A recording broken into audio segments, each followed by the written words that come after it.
Assalamu alaikum, urmetli seyirciler. Haberler informasyon takımı sonki adiseleri hakkında öz levhalarında tarif edecek bugün programımızda.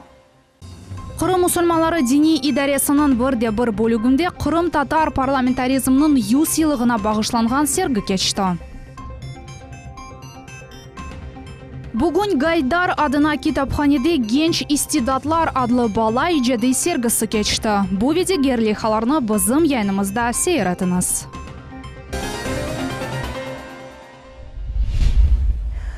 Qırımda cinayetçiler gruppasının faaliyeti toxtatıldı. Olar Bagirova degen yerde sabık harbiy aerodrom territoriyasında kum yüklep onu kanunsuz şekilde sata ediler. Bu haqda Qırım boyunca sınırcılar idaresinin matbuat hizmeti haber etti. Cinayetçiler gruppasının iştirakçıları tamam bu yerde kariyer kazılgan vakit yakalandılar. Bu 8 insan olar Rusya Federasyasının vatandaşları ekenler. Beli olğanına göre cinayetçiler en azdan bu yerden 170 tonna kum çıkıl karışıkma kanunsuz çıkardılar. Все материалы по данному факту переданы в правоохранительные органы. По результатам проверки и изучения представленных доказательств по совершенному правонарушению будет решаться вопрос о привлечении организаторов нелегального бизнеса к уголовной ответственности. Qırım köpürünün kısımları kemerlerge koşuldu. Qırım köpürünün araba yollar kemerlerinin birinci yarısı Tuzla adası tarafından yer astı kemerine yakın geldi. Bu haqda bugün Upırdor Taman idaresinin matbuat hizmetinde haber etti. Tuzla arasında köpür kuruculuğu ağındaki senenin fevral ayında berli alıp barıldı. Toprakta köpür serimeleri yerleştirildi. Birden stend üstünde nevbeteki kısım montaj etildi ve Kenne'de köpürge koşuldu. Farvaterge yetip barmak için demir inşaatının uzunluğu 2 kilometrden ziyade oldu. Ağırlığı ise tahminen 20.000 tonnanın teşkil etti. İş becerilmek için 33 demir teremini yenmek gerek oldu. Qırım köpürü adlı malumat merkezi ile ictimai ağlarda neşir etilgen videoda görünüyor ki Qırım köpürünün kemer ve Tuzla kısımları arasında vakitini köprükçiler kuruldu. Kurucular endi onların üstünde yürüyeler. Matbuat hizmeti qayd ettiler ki Qırım köpürünün episi deniz damartalarının uzunluğu 6 kilometrden ziyadedir. Kurucularga böyle sonki damartada farvaterden Korishnevi yalısına kadar yerde işlerini yekünlenmeye kaldı. Evvel haber etilgen gibi Qırım köpürünün araba yollar kısımları bu sene dekabr ayının sonunda bir-birinin tolusının koşulacak. Yol nakliye sebebinden şehrin merkezinde büyük tıkıntı peyda oldu. Shevchenko istirahat bahçesi yanında Grenajny tar sokağında VAZ arabası ve yük furgonu çatıştı. Bu yerde GIBDD xadimleri çalışa, evvelki malumatlarga göre bir kimse zarar görmedi. Aydavcılar aytganına göre Qaza şehrinden çıkış yönelişte yüz berdi.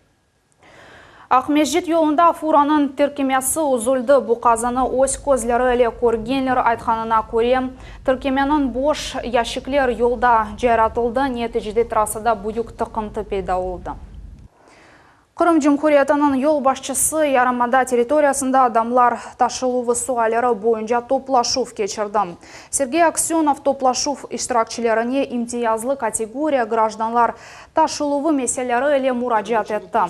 Bundan gari o akşamları cemiyet nakliyası cedvel boyunca katnamağına dikkatini celp etti. По льготникам, коллеги, не подводите нас. И по вечернему расписанию точно так же, то есть когда в расписании стоит время, да, что должен подойти, то есть автобус и так далее, его нет после 20, особенно 00. Ну, коллеги, мириться я с этим не буду. Это я просто сразу хочу сказать, просто чтобы мы друг друга понимали. Абсолютно прямой, то есть нормальный разговор. Льготников возите, получаете помощь, не возят, поступают регулярные жалобы. Буду все правоохранительные органы высаживать, потому что смысл, то есть пенсионеров, то есть пожилых людей, инвалидов оставляют на остановках. Buğurça kasabasının sakinleri bizim muariyetimizge müracaat ettiler. Yüzlerce korantalar saatlarnen kemerde ise sutkalarnen suksuz oturalar. Yerli sakinler yardım sorap çeşit idarelerge müracaat ettiler ama onlarını eşitkenler yok. Muhbirimiz Safiya Shukurova bu sakinler ile konuştu. Добрый день, а куда идете? Добрый день. Вот так каждый день мы ходим набирать воду. Нет у нас просто-напросто воды. Хопхалар вешишелер или бойле яшайшха сакинлерінде алышты. Ярдым бекленілген ичбір ер yok. Onlar yıllar devamında bir haş çoğatlı ev su ile normal şekilde temin etilmegen. Sakinler çekişeler. Kunde su bir haş satha berili. Bayram kunları ise içte berilmey. Воды хочется, сил нет. Bu evlerinin idare etülüvüyle şahsi kommunal şirket oğraşa sakinler ay suvuq su için 600 ruble töleyler. Onların sözlerine göre sıcak su kvartiralarga geçirilgeni atta yok. Su mumtazam surette kesili. Çeşit idarelerge müracaatlar neticesiz kala. Мы больше 20 лет мучаемся за отсутствие воды. Вместо того, чтобы вечером прийти и отдыхать, берешь канистры и ходишь по улицам частного сектора, ищешь воду. У кого есть скважины. Уже отказывают большинство жителям улиц, как говорится, в набирании воды, потому что, ну, честно говоря, люди уже и надоело давать воду просто так. Bu evde esasen yaşlar ve çok balalı aileler yaşarlar. Onların meskenleri plastik şişeler ve kanistralar ile dolu. Irina Strelchenko 10 gün sufsuz oturup indi böyle yaşayışa alıştı. Вот так вот баклажки по всему периметру ванной, в туалете, на кухне. 10 дней без воды, вот это мы берем баклажки с мужем вечером и с ребенком идем в конец улицы на братьев Ивановых набирать воду. Хорошо, соседи нас пускают еще. Вот, помыться мы, естественно, не можем. Стирки, вон, смотрите, полная корзина. Как мне постирать без воды? Никак не постираешь. Вот таких условий. Едим с одноразовой посуды, потому что тарелки не помоешь. Как их мыть жирные?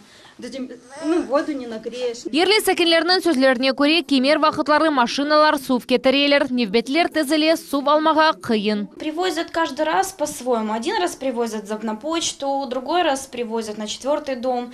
Вчера привезли возле мусорных баков, потому что там хоть там, ну, развернуться есть где.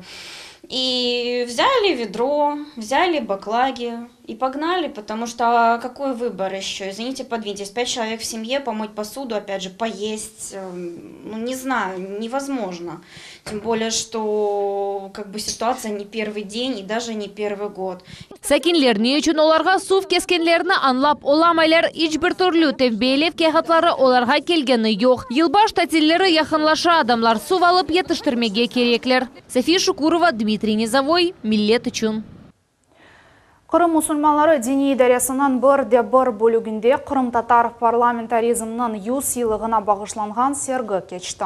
Fotostend o devir qurultayının işini açıq aydın aks ettiri. Sergi üçün Qırım Tatar muzeyinin xadimleri en meraklı eksponatları topladılar. Onlar qurultayının çeşit vaqıtları aks ettirdiler. Фотосергі бірінші Қырым-Татар құрылтайының ішіні açıq айдын aks ettіре. Мұнда рейс Нуман Челебеджихан еле имзалаған весиқалар тағдым етілді. Фотолар есе эпосы парламент iştirakçilerinin архив мәлземелеріні айдынлата. Қырым-Татар музейінің xadimleri sergi үшін en meraklı eksponatlарını topладылар. Çünkü құрылтайының işi devamında Menligi rayının zincirli medresesi açılған еді. Bu бірінші Қырым-Татар Ali Оқув yurtunda dini bilgilerden gayrı ledini fenler de okudular еді. На выставке, например, представлен студенческий билет студента Сохта Менглигерейского института Занжирла. Teşkilatçılar tedbirini tarihi binada geçirgenlerini de temsal taşı. Çexova adına sokaktaki ev Musulman İcra Komiteti 1917 sene vakıtınca çalışkan yer. Mında Kırım Tatar barifçileri çalışaydılar. Bir zamanlarda ise mında Kırım Tatar Millet gazetasının muhaririyeti yerleşeydi. Şimdi bu bina Kırım Tatar Müslümanlarının dini idaresine baka. Evet, ağalarımızın 17. yıldaki o zaman yaptıkları hiçbir şeyden ölçülenmiyor. Bugünümüzü de konuşuyor. Ama yarınımızı konuşan ve geliniz bu yarın böyle yapmak, bu adımlar alayım, böyle yoldan gittik, onların yolundan gittik. Onlar yaptıkları çok doğruydu. Kırım Tatar halkını takdim etken yukarı organ Kurultay Yarımada'da kanun çıkarıcı inkişaf ile uğraşaydı ve onun haqiqi tarihine büyükten büyük isse koştu. Arzu Hasyanova, Ayşe Şulakova, Ivan Yevdokimov, Millet için. Eki bilet kasası Bekley zalı aman 100 kvadrat metrlik umumi meydanlıq. Kurman rayonunun büyük onlar yani Oktyabrskaya kasabasında yanı avtostansiya açıldı. Onun kuruculuğunu yerli sakinler yıllarca beklediler. Bu tek kasaba için değil, bütün Kırım için mühim vakiadır. Тантаналы ачылув онлар жебақтлы инсанлар. Автостанция ачылывы ерлі сәкінлер айтқанына көре бұйқонлар көйінің тарихына кірежек. Будет вот так, как в залах ожидания, 11 секций, и там тоже будет зал ожидания. Ерлі сәкінлер әршейле мерақланалар. Жедвелден территория абаданлашуына же. Чүнки олар 25 ел девамында автобусларны ачы хавада беклемеге мечбур эдилер. Бабулечки старые, они же приезжают, им негде даже здесь вот где-то расположиться. Они идут и на вокзале сидят. После того, что ничего не было, это вообще роскошно, конечно. Пока все это роскошно смотрится неплохо. Яны модуль автостанция бір айдавамында құрылды. Оның фияты 2 миллион рубледен зиядедір. 95 квадрат метрлік ерді 2 кассы, 2 беклей залы. Одаларының içinde скемлелер ве кондиционер. Автостанция бюджет параларына құрылды. У нас был план Октябрьская, Ленина и Белогорск. Поскольку октябрьские местные власти, поселковые, сельские, предоставили более качественный участок, взяли решение части проблем на себя по мере возможностей. И в таком содружестве с местными органами нам удалось быстрее других запустить здесь. Ахмешит Сакины Дильшат Ильясов мусафрликке келген. Автостанция ачылғаны оны тәжіплендірді. Айтаки, эвел билет сатылған ер олмағаны үшін имтиязлар иле құланып оламайды.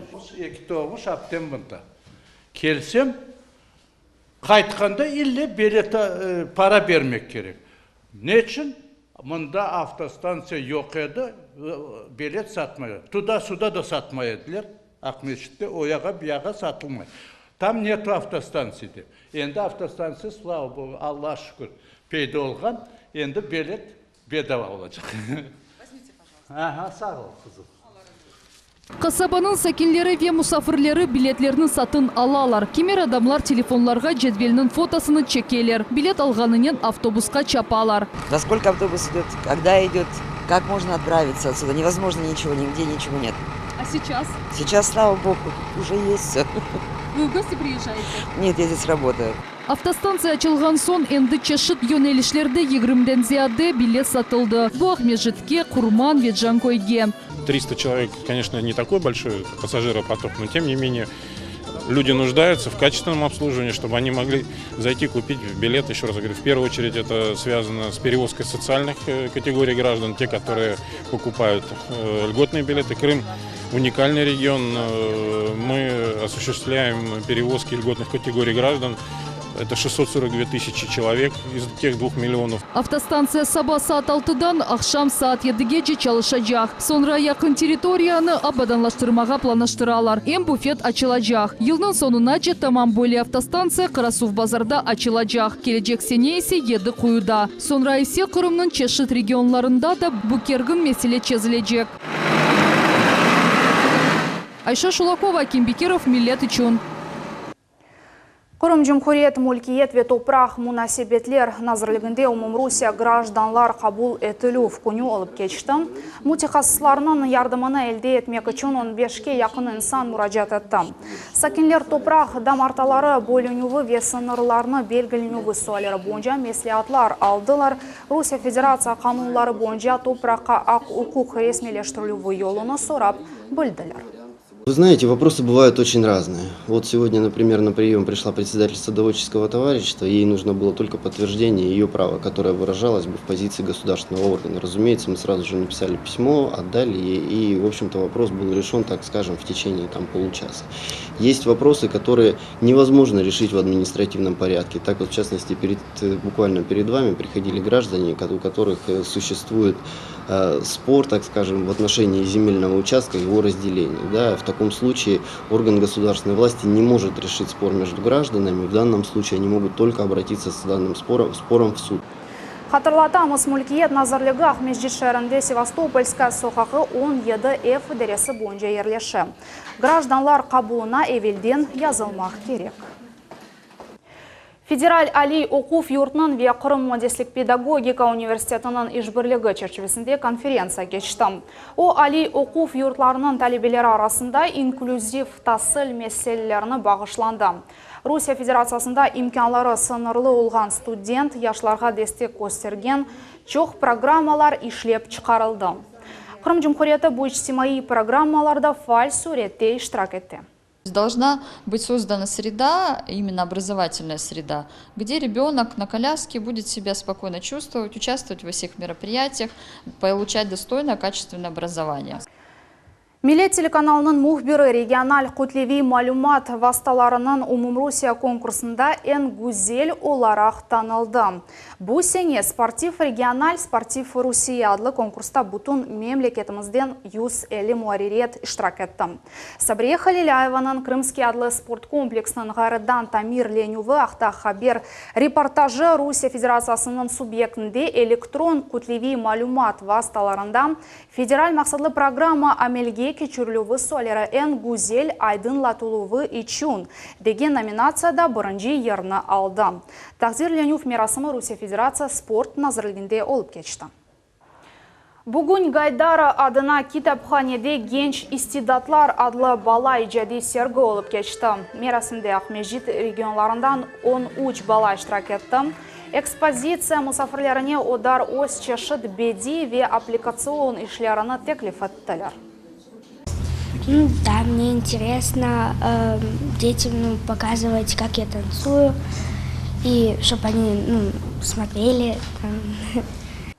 Мерасым Алем ве Несван Кырым региональ ичтимаи тешкилатынын ярдымынен тешкил этилди. Тешкилатчылар айтканына көрем, бөлек кыбыт тедбирлеринин максаты балаларымыз өз бош вакытларыны ичтимаи акларда кечирмейип, ижат эле окурашмак керектигин аңлатмак.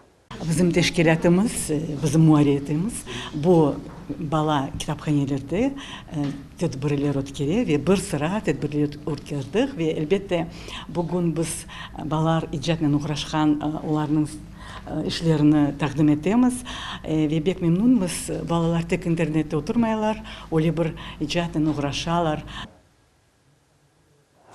Болеликнен янымыз сонuna еті келечек хаберлер программасына қачырманыз. Мен сізге яқшамлар тілейм.